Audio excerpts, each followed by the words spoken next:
Negative जो है वो नेगेटिव पर लगा देंगे, जो पॉजिटिव है वो हम ये डबल डायोड का जो ऊपर वाला कनेक्शन है यहाँ लगा देंगे। बिस्मिल्लाहिर्रहमानिर्रहीम, आप देख रहे हैं वारिस इलेक्ट्रॉनिक यूट्यूब चैनल। दोस्तों आज की वीडियो में हम एक चाइना बैटरी चार्जर है जी, EZ कंपनी वाला, ठीक है, 12 वोल्ट 10 एम्पियर। इसमें डिफेक्ट यह है कि इसका जो फैन है वो हर वक्त चलता रहता है, तो हमने इसके फैन को रोकना है और उसके लिए जो आईसी है इसमें लगा हुआ वो यहाँ पर अवेलेबल नहीं है, शायद आपके इलाके में मिल सकता हो, यहाँ पर दस्तयाब नहीं और मेरे पास भी नहीं है, ठीक है। तो मैंने इस पर एक देसी तरीका जो है, देसी जुगाड़ वो करना है। उसे ये होगा कि जब इसको पावर सप्लाई देंगे 220 AC तो उस वक्त फैन चालू हो जाएगा और जब बिजली नहीं होगी तो फैन भी नहीं चलेगा। पहले ऐसा होता है कि जब ये चार्जर पड़ा होता है, बैटरी पर लगा होता है, चार्जिंग हो रही हो या ना हो रही हो, बिजली हो या ना हो, इसका फैन जो है वो 24 घंटे चलता रहता है। तो गाहक ये समझता है कि इस तरह से ये बैटरी ज्यादा खा जाता है, बैटरी को खत्म कर देता है। तो हमने इसका फैन रोकना है, उसके लिए ये वीडियो बना रहे हैं। आपने अगर हमारा चैनल अभी तक सब्सक्राइब नहीं किया तो प्लीज हमारे चैनल को सब्सक्राइब कर लें और बेल आइकॉन के बटन को भी दबा दें ताकि हमारी आने वाली वीडियोस जो हैं वो भी आप तक पहुंचती रहें। तो बिस्मिल्लाहिर्रहमानिर्रहीम जी। दोस्तों अभी मैं ये चार्जर खोला हुआ है, आपको अंदर से दिखाता हूं कि इसमें क्या सिस्टम है। तो ये देखें जी, ये इसका सर्किट है इसमें, और जो काम जानने वाले हमारे मैकेनिक भाई हैं वो फौरी तौर पर समझ जाते हैं सर्किट को देखकर भी, क्योंकि उनके यहाँ तजर्बा होता है। तो मैं जो नए हमारे शौकिया काम करने वाले दोस्त हैं उनको बता दूं कि इसको यहाँ से 220 मिलती है, ये तार कटी हुई है, इधर तार हम नहीं लगाएंगे बिजली वाली। उसके बाद यहाँ पर ये जो ब्लैक डब्बी नजर आ रही है ये इसका फ्यूज है, ये फ्यूज लगाएंगे, ये इसकी सेफ्टी है। ये आगे ये ब्रिज लगा हुआ है, यहाँ से डीसी बनकर ये बड़े कैपेसिटर पर आता है। फिर उसके बाद ये आईसी और यहाँ जो FET है और ये जो बाकी कंपोनेंट हैं ये हाई फ्रीक्वेंसी बनाते हैं, फिर इस चापर को मिलती है। चापर के बाद आगे जो वोल्ट निकलते हैं होते वो भी AC हैं।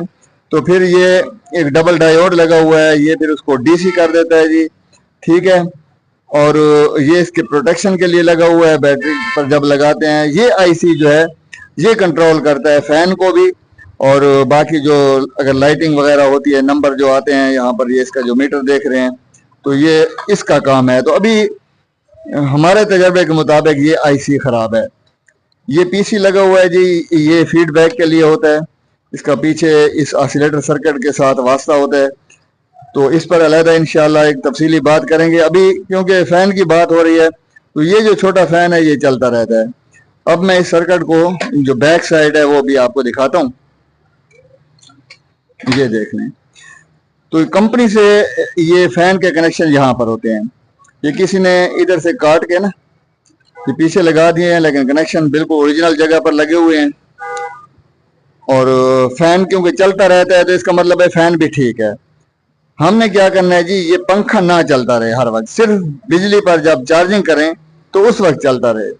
तो उसके लिए देसी जुगाड़ हम जो बना रहे हैं वो ये है कि देखें जी, यहाँ पर चापर लगा हुआ है, ये चापर से यहाँ पर तो इन हो गया वोल्टेज और यहाँ पर आउट होते हैं, आउट होकर यहाँ पर एक डबल डायोड है, ये फिर इसको DC बनाता है, यानी ये नेगेटिव लाइन है, ठीक है। और ये वाला जो आ रहा है ये यहाँ से फिर डबल डायोड है, ये DC पॉजिटिव दे देता है, ठीक है। अब ये पॉजिटिव हो गया, ये नेगेटिव हो गया। यहाँ पर दरमियान में वो फिल्टर कैपेसिटर लगा हुआ है, ये जी, जहाँ पर अक्सर हम कहते हैं कि 12 या 14 वोल्ट हमारे पास DC आ जाते हैं, वो यहाँ पर लगा हुआ है। तो हमने इसको बाईपास करना है। बाईपास इस तरह से करना है कि बैटरी का करंट जो है उससे ये पंखा ना चले। तो उसका तरीका ये करेंगे कि यहाँ पर हम इसके अलहदा DC वोल्ट बनाएंगे आउटपुट पर, ताकि वो सिर्फ बिजली के साथ उसका वास्ता हो, वो बना के फिर हम फैन को देंगे। तो फिर जो DC वाला करंट आता है, बैटरी वाला रिवर्स जो आता है इस पर, तो उससे वो पंखा नहीं चलेगा। तो उसका तरीका हम ये करते हैं कि ये हमारे पास एक डबल डायोड है, ये आम मार्केट में मिल जाता है। मेरा कैमरा अगर आपको सही तौर से दिखा सके, क्योंकि लाइट का थोड़ा इशू है, ठीक है जी। ये डबल डायोड है जी। ये इस तरह है जैसे दो रेक्टिफायर आपस में आप मिला देते हैं, उनकी पॉजिटिव आपस में मिला देते हैं, ये इस तरह से है। ठीक है। और इसको आप अगर तवज्जो से देखें तो इसके बाहर वाले दो कनेक्शन जो हैं वो मैंने मिला दिए हैं। ठीक है। तो अब हम क्या करेंगे कि इसका देखिए सर्किट में ये नेगेटिव डायरेक्ट आ रहा है चापर से। ठीक है। तो नेगेटिव हम भी यहीं से लेंगे। जो पॉजिटिव है उसके लिए मैं ये करूंगा कि ये जो डबल डायोड है इसकी जो दो टांगे मिली हुई हैं, दो जो नीचे वाले कनेक्शन, उनको हम यहां पर लगा देंगे। तो यहां पर हमारे पास डीसी 12 वोल्ट या 14 वोल्ट पॉजिटिव आ जाएगा। नेगेटिव ये ऑलरेडी हमारे पास मौजूद है, ये आ जाएगा। इसको हमने फैन को देना है, लेकिन फैन को देने से पहले फिर हमने यहाँ पर एक फिल्टर कैपेसिटर लगाना है ताकि हमारा फैन जो है वो फिर जल न जाए। तो ये मैं लगा रहा हूँ जी 50 वोल्ट और 100 यूएफ। ये छोटी साइज में हमें चाहिए होता है क्योंकि फिर ये जब फिटिंग करते हैं अगर बड़ा कैपेसिटर लगाएंगे तो हमारे लिए मसाइल पैदा करेगा। तो छोटी साइज में हम ये लगा रहे हैं। ये 100 यूएफ है। अगर आपके पास 1000 यूएफ तक भी हो तो कोई इशू नहीं है। मसला ये है कि ये 50 वोल्ट कम अज कम होना चाहिए, ये 50 वोल्ट से कम ना हो। और इसके यूएफ जितने ज्यादा होंगे उतना ज्यादा ये इसको फिल्टर करेगा। तो ये कैपेसिटर मैं लगाऊंगा। इसका लगाने का तरीका ये है कि इस कैपेसिटर की जो नेगेटिव है, मैं इस हाथ से दिखाऊं ताकि आपको नजर है, नेगेटिव जो है वो नेगेटिव पर लगा देंगे। जो पॉजिटिव है वो हम ये डबल डायोड का जो ऊपर वाला कनेक्शन है यहाँ लगा देंगे। फिर यहाँ से ये पंखे वाले जो फैन वाले कनेक्शन है वो हम यहाँ से निकालेंगे, यानी ये नेगेटिव होगा और ये पॉजिटिव होगा। मैं इसके कनेक्शन करके आपको दोबारा दिखाता भी हूँ। जी दोस्तों, अब हमने इसके कनेक्शन कर दिए हैं और उसी तरह से किए हैं जिस तरह से मैंने आपको समझाया था। ये आप देख सकते हैं डबल डायोड है, उसके दो साइड वाले कनेक्शन मिलाकर मैंने नीचे लगा दिए हैं। ऊपर उसके दरमियान वाली से पॉजिटिव लिया है और इधर कैपेसिटर भी लगा दिया है। और नेगेटिव पर नेगेटिव जो लाइन थी उस पर हमने कैपेसिटर का नेगेटिव भी लगा दिया और फैन के नेगेटिव तार जो है वो भी मैंने लगा दिया है।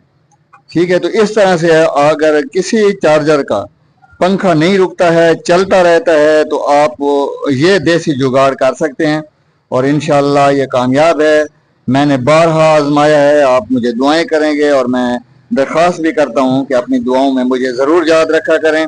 और एक बात फिर मैं कहूँगा कि बहुत सारे हमारे दोस्त जो हैं जो वीडियो को पूरा नहीं देखते, स्किप कर देते हैं या सब्सक्राइब नहीं करते हैं। मैं देख रहा हूँ कि हमारा चैनल जो है वो ग्रो नहीं कर रहा है, तो आपकी थोड़ी सी मेहरबानी होगी। हम कोशिश करते हैं आपके लिए वीडियो बनाते हैं। अब मैं कोशिश करूंगा कि वीडियो दूसरे दिन तीसरे दिन जो है ज़रूर एक न एक बना दिया करूं। तो आपका तावन भी ज़रूरी है और हम भी इंशाल्लाह कोशिश करेंगे कि आप से जो भी हमारे पास इल्म होगा वो शेयर करेंगे और कोई बात मैं छुपाऊंगा नहीं। अपनी दुआओं में याद रखिएगा। बहुत बहुत शुक्रिया।